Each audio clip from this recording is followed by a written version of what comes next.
Good morning, students. In our last video, we have studied about plane mirrors. In this video, we will study about spherical mirrors. So let's start. Spherical mirrors. Curved mirrors whose reflecting surface is spherical are called spherical mirrors. देखिए अभी तक जो आप लोगों ने plane mirrors पढ़ा था उसमें क्या होता था कि जो रिफ्लेक्टिंग सरफेस होता था वो बिल्कुल प्लेन होता था, बिल्कुल फ्लैट होता था। देखिए ऐसा होता था कि इसमें क्या होता था, ये बिल्कुल फ्लैट सरफेस होता था और एक तरफ पॉलिश की गई रहती थी और ये जो होता था ये वाला साइड ये रिफ्लेक्टिंग सरफेस होता था जिस पे लाइट रे अगर पड़ती है तो क्या होती है, स्ट्राइक होने के बाद ये आफ्टर रिफ्लेक्शन ये वापस लौट जाती है। तो ये क्या था, ये हमारा प्लेन मिरर था। और हम लोग जो पढ़ रहे हैं वो है स्फेरिकल मिरर। तो स्फेरिकल मिरर का क्या मतलब है कि जिसका रिफ्लेक्टिंग सरफेस क्या हो, स्फेरिकल हो और ये कैसा होता है, कर्व्ड होता है। ये बिल्कुल स्ट्रेट हम लोग नहीं डिनोट करते हैं क्योंकि इसका जो रिफ्लेक्टिंग सरफेस होता है वो स्फेरिकल होता है, तो इसको हम लोग डिनोट कैसे करते हैं, कर्व्ड सरफेस दिखा करके। और इसमें भी क्या होता है, चूंकि ये मिरर है तो इसमें भी एक साइड में पॉलिशिंग होगी। तो अगर हम इधर पॉलिश करते हैं तो इसको हम लोग बोलते हैं, स्फेरिकल मिरर में भी दो टाइप का मिरर होता है, एक होता है कॉनकेव मिरर, एक होता है कॉन्वेक्स मिरर। तो अगर ये आउटर साइड जो होता है, जो आउटर सरफेस होता है, अगर उसको पॉलिश किया गया रहता है और जो इनर सरफेस होता है वो रिफ्लेक्टिंग सरफेस का काम करता है, तो उस केस में ये मिरर बनाता है कॉनकेव मिरर। ठीक है। और अगर हम इस कर्व सरफेस का इनर पार्ट पॉलिश कर दें और हमारा ये बाहर वाला पोर्शन, जो बाहर वाला आउटर सरफेस है, अगर वो रिफ्लेक्टिंग सरफेस का काम करता है, तो इस टाइप के मिरर को हम लोग कहते हैं कॉन्वेक्स मिरर। तो हम लोगों ने क्या पढ़ा कि जो स्फेरिकल मिरर होता है वो कैसा मिरर होता है, जिसका रिफ्लेक्टिंग सरफेस पहली बात कैसा होना चाहिए, ये स्फेरिकल होना चाहिए। रिफ्लेक्टिंग सरफेस कैसा होना चाहिए, स्फेरिकल होना चाहिए। और स्फेरिकल मिरर में भी हम लोगों ने दो टाइप का मिरर पढ़ा, एक कॉनकेव और दूसरा कॉन्वेक्स। कॉनकेव कॉन्वेक्स में क्या होता है, कॉनकेव क्या होता है, जिसका इनर सरफेस क्या हो, रिफ्लेक्टिंग सरफेस का काम करे और आउटर सरफेस पे पॉलिशिंग की गई रहती है। और कॉन्वेक्स में क्या है कि अगर हम इसके क्या करें, अगर हम इसके इनर सरफेस में पॉलिशिंग कर दें और जो आउटर सरफेस है वो किसका काम करे, रिफ्लेक्टिंग सरफेस का काम करे, तो वो होता है कॉन्वेक्स मिरर। अब हम देखेंगे कि ये मिरर बनता कैसे है। तो कैसे बनता है, अगर हम एक कांच की, ग्लास की एक बॉल ले लें, तो जो बॉल होता है वो कैसा होता है, स्फेरिकल फॉर्म का, स्फेरिकल शेप का होता है। तो अगर हम एक बॉल ले लेते हैं, हॉलो बॉल ग्लास की, और उसको हम क्या कर दें, यहाँ से कट कर दें। अगर हम कट कर देते हैं तो ये वाला जो पोर्शन होता है, इस वाले पोर्शन को अगर हम काट के निकाल लें अलग, तो ये कुछ इस टाइप का बनेगा। तो इस पोर्शन में क्या कर दें, एक साइड में या तो आउटर सरफेस पे, देखिए दो तरह का सरफेस है, ये वाला जो है अंदर ये इनर सरफेस हो गया और ये जो बाहर वाला है वो आउटर सरफेस हो गया। तो अगर किसी भी एक सरफेस पे, चाहे इनर सरफेस पे या फिर आउटर सरफेस से हम पॉलिशिंग कर दें, तो क्या बन जाएगा, वो स्फेरिकल मिरर बन जाएगा। अब पॉलिशिंग पे डिपेंड करता है कि वो कॉन्वेक्स मिरर है या कॉनकेव मिरर है। अगर हम इनर पोर्शन को पॉलिश करते हैं और आउटर सरफेस रिफ्लेक्टिंग का काम करता है, रिफ्लेक्टिंग सरफेस का, तो ये होता है कॉन्वेक्स मिरर। और अगर हम इनर सरफेस को पॉलिश कर देते हैं, सॉरी आउटर सरफेस को पॉलिश कर देते हैं और इनर सरफेस जो है वो किसका काम करता है, रिफ्लेक्टिंग सरफेस का काम करता है, तब हम कहते हैं कि ये कौन सा मिरर है, कॉनकेव मिरर है, जो कि अभी आप लोग को बताया गया है। तो स्फेरिकल मिरर सबको क्लियर हो गया होगा। तो देखिए कॉनकेव मिरर क्या होता है, it is a spherical mirror whose outer surface is polished and inner surface is reflecting surface. देखिए ये बना हुआ है, इसका जो इनर सरफेस है वो रिफ्लेक्टिंग सरफेस का काम करता है और बाहर वाला जो आउटर सरफेस है वो पॉलिश्ड सरफेस है। और जो पॉलिश्ड सरफेस है वो कौन सा भाग हो जाएगा, इसका बैक पोर्शन, और ये क्या हो जाएगा, फ्रंट पोर्शन। अब इसमें दिया है, these mirrors are converging mirrors as they are used to converge the light rays together is to bring the parallel rays of light closer together is called to converge the light rays. मतलब क्या है कि ये जो concave mirror होता है उसको हम लोग और क्या कहते हैं, कन्वर्जिंग मिरर भी कहते हैं। क्यों कन्वर्जिंग मिरर कहते हैं, क्योंकि देखिए यहाँ देखिए, इस पे जो भी ये कॉनकेव मिरर है, इस पे जो भी लाइट रेज पड़ रही है, देखिए आफ्टर रिफ्लेक्शन वो सभी को एक पॉइंट पे क्या कर दे रहा है, कन्वर्ज कर दे रहा है। मतलब एक तरीके से आप लोग ये समझ सकते हैं कि जितने भी पैरेलल लाइट रेज हैं आफ्टर रिफ्लेक्शन वो क्या हो रही है, एक पॉइंट पे कलेक्ट हो जा रही है, एक पॉइंट पे वो क्या कर दे रहा है, क्लोज कर दे रहा है, उन लोगों को एक साथ ले आ दे रहा है सारे पैरेलल रेज को आफ्टर रिफ्लेक्शन। तो इसलिए चूँकि ये सारी पैरेलल रेज को क्या कर रहा है, आफ्टर रिफ्लेक्शन एक पॉइंट पे कन्वर्ज करा दे रहा है, इसलिए हम इसको क्या कह सकते हैं, कन्वर्जिंग मिरर भी कह सकते हैं। और इस मिरर से हमेशा आप लोगों को जब भी इमेज ये फॉर्म करेगा, ये मिरर जब भी किसी भी ऑब्जेक्ट का इमेज फॉर्म करेगा तो हमेशा रियल इमेज फॉर्म करेगा। बस ये वर्चुअल इमेज कब फॉर्म करेगा, जब आप किसी भी ऑब्जेक्ट को इस मिरर के बिल्कुल पास में रख देंगे, तब ये वर्चुअल इमेज फॉर्म करेगा। अदरवाइज ये हर केस में क्या करेगा, रियल इमेज फॉर्म करेगा। नेक्स्ट है convex mirror. It is a spherical mirror whose inner surface is polished and outer surface is reflecting surface. बताया गया है आप लोगों को कि ऐसा स्फेरिकल मिरर जिसका इनर सरफेस पॉलिश्ड हो और आउटर सरफेस किसका काम करे, रिफ्लेक्टिंग सरफेस का काम करे, वो किस टाइप का मिरर होता है, कॉन्वेक्स मिरर होता है। दिया है these mirrors are diverging mirrors as they are used to diverge और स्कैटर द लाइट रेज। इसका क्या मतलब है, देखिए जो कॉनकेव मिरर है उसको हम लोग कहते हैं कन्वर्जिंग मिरर, क्योंकि वो पैरेलल लाइट रेज को क्या करता है, एक पॉइंट पे ले आता है आफ्टर रिफ्लेक्शन। लेकिन इसको हम लोग कहते हैं, जो कॉन्वेक्स मिरर है उसको हम लोग कहते हैं डाइवर्जिंग मिरर, क्योंकि ये अपने ऊपर जितनी भी लाइट रेज पड़ती हैं उन सभी को वो क्या करता है, स्कैटर कर देता है, स्प्रेड आउट कर देता है। और देखिए ये सारी पैरेलल लाइट रेज इस पे पड़ रही हैं और ये क्या कर रहा है, ये इस डायरेक्शन में जा रहा है, ये इस डायरेक्शन में, मतलब जितने भी पैरेलल लाइट रेज इस पे पड़ेंगी वो डिफरेंट डिफरेंट डायरेक्शन में उसको क्या कर देगा, आफ्टर रिफ्लेक्शन भेज देगा।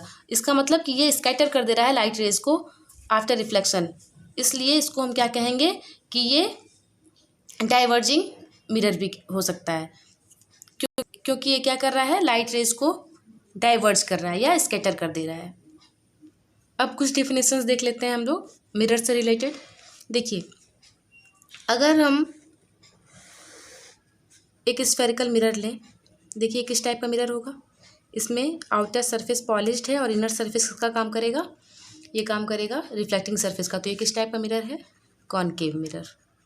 ठीक है, तो जो आप लोग को डिफिनेशंस बताया जाएगा वो इसके लिए भी वैलिड होगा और आपके कॉन्वेक्स मिरर के लिए भी होगा, मतलब दोनों के लिए सेम डिफिनेशन होगा।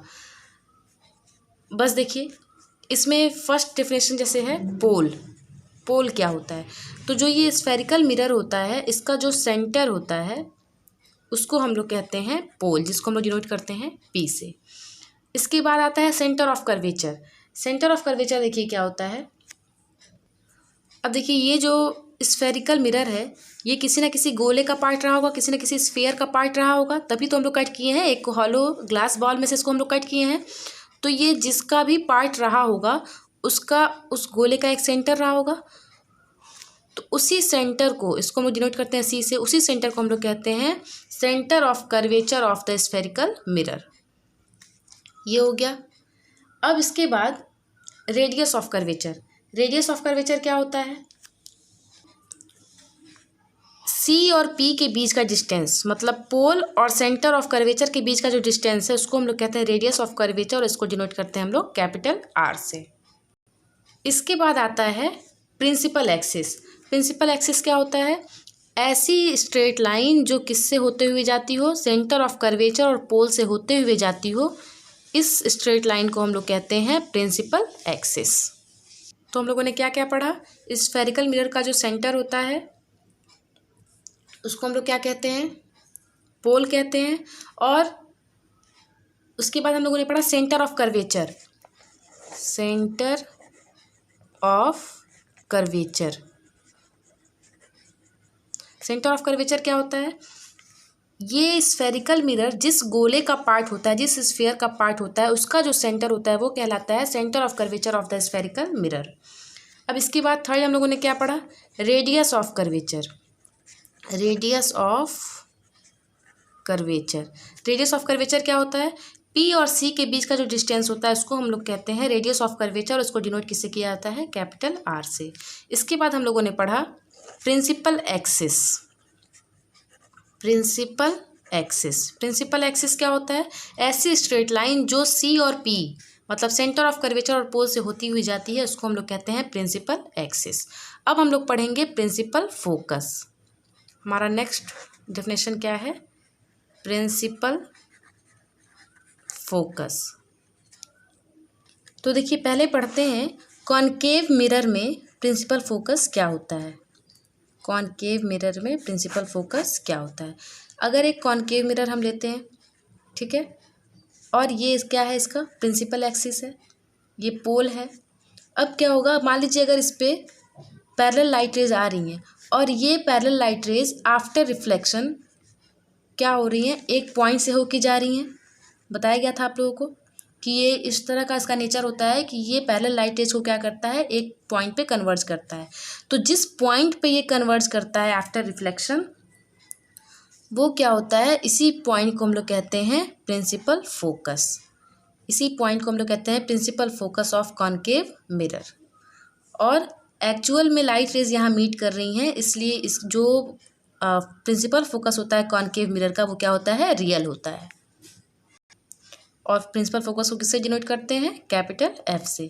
और एक चीज़ और, जो प्रिंसिपल फोकस होता है वो बिल्कुल मिड पॉइंट में होता है। किसके किसके, पी और ये सेंटर ऑफ कर्वेचर, बिल्कुल पी और सी का जो मिड पॉइंट होता है वही क्या कहलाता है, प्रिंसिपल फोकस होता है। ये हम लोगों ने बात की किसके लिए, कॉनकेव मिरर के लिए। अब हम लोग चलते हैं कॉन्वेक्स मिरर पे। अब देखिए, अगर कॉन्वेक्स मिरर की बात करते हैं तो कॉन्वेक्स मिरर में ये पॉलिश्ड सरफेस होगा और ये रिफ्लेक्टिंग सरफेस होगा, और ये क्या है, प्रिंसिपल एक्सिस। तो जो भी लाइट रेज इस पे पड़ती हैं कॉन्वेक्स मिरर पे, तो क्या होगा, ये आफ्टर रिफ्लेक्शन ये ऐसे जाएंगी, डिफरेंट डायरेक्शन में डाइवर्ज होंगी। तो अगर देखा जाए, अगर हम इस प्रिंसिपल एक्सिस को ऐसे बढ़ा लेते हैं, तो अगर हम इसको क्या करें, पीछे की ओर डॉटेड लाइन के थ्रू क्या करें, पीछे की ओर बढ़ा दें, ये जो रिफ्लेक्टेड लाइट रेज है अगर उसको हम पीछे की ओर बढ़ाते हैं तो ये एक पॉइंट पे मिलती हुई लगती हैं। तो ये हो जाता है कॉन्वेक्स मिरर का प्रिंसिपल फोकस। लेकिन एक्चुअल में ये लाइट रेज मीट नहीं करती, हम लोगों ने इसको बढ़ाया है पीछे की तरफ, इसलिए जो कॉन्वेक्स मिरर का प्रिंसिपल फोकस होता है वो क्या होता है, वर्चुअल होता है। जबकि जो कॉनकेव मिरर का प्रिंसिपल फोकस था वो कैसा था, रियल था। और कॉन्वेक्स मिरर का प्रिंसिपल फोकस कैसा होता है, वर्चुअल होता है। अब हम लोग को पढ़ना है एपर्चर।